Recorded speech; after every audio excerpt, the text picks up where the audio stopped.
पानी भरैले गई छौरी पानी भरैले गलही छौरी भोर में कौन छौरा दांत तोरा कौन छौरा दांत तोरा काट लेल कोठोर में कौन छौरा दांत तोरा काट लेल कोठोर में कौन छौरा दांत तोरा पानी भरैले गई छौरी पानी भरैले गलही छौरी भोर में कौन छौरा दांत तोरा कौन छौरा दांत तोरा काट लेल कोठोर में कौन छौरा दांत तोरा काट लेल कोठोर में कौन छौरा दांत तोरा नारद मधेसी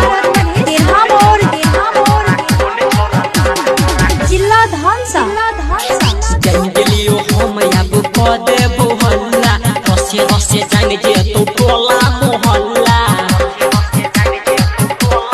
रे छौरी जंगलियो हम अब क देबो हल्ला रसे रसे जान जे तो टोला मोहल्ला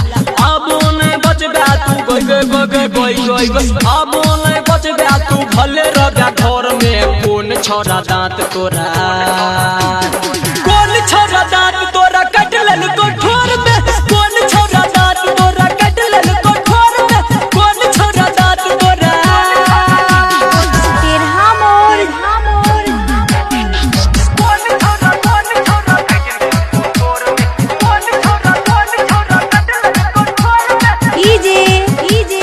नारद मधेसी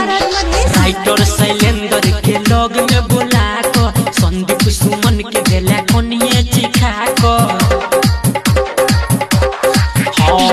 राइटर शैलेंद्र के लग में बुला को संदीप सुमन के गेला कोनिए चिखा को एगो छौरी और रहो हो